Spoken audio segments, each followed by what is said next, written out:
ουσιαστικά, γιατί κατά τη διάρκεια του ύπνου ο εγκέφαλος, αφού δεν καταγράφει όλες αυτές τις ασχολίες που κάνει όταν είναι ξύπνιο, να βλέπει, να μυρίζει, να ακούει, στη διάρκεια του ύπνου όλες αυτές τις διεργασίες τις παγιώνει.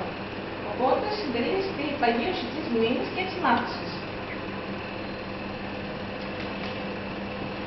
Τώρα, ποιες είναι οι συνέπειες του κακού ύπνου στα παιδιά?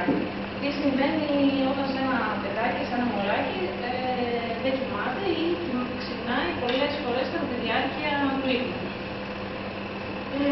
Το πιο λογικό είναι να κλαίει πολύ εύκολα, να είναι περέξω, να μην έχει καλή διάθεση, να είναι ξεκούραστο, να μην μπορεί να συγκεντρωθεί, έτσι έλλειψη προσοχής, παρουσιάζει εξάρτηση από το πρόσωπο που το φροντίζει και πιθανά αναπτυξιακά προβλήματα όπως είπαμε πριν.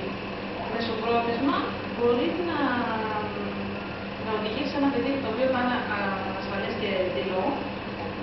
Θα παρουσιάζει εγωιστική συμπεριφορά γιατί έχει μάθει να γίνεται το δικό του ακόμα και στον ύπνο. Να θέλει μόνος δίπλα, να θέλει να κοιμάται στο κρεβάτι των γονιών ή να θέλει να τον κοιμήσουν οι γονείς του.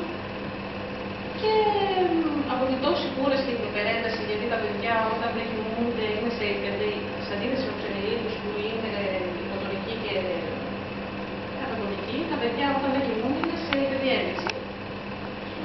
Μπορεί να υπάρχει αποτυχία στο σχολείο.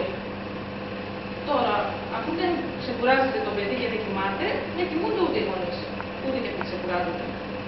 Οπότε δημιουργείται και στους γονείς το αίσθημα της ανασφάλειας και της ενοχής που δεν μπορούν να κοιμήσουν το παιδί τους.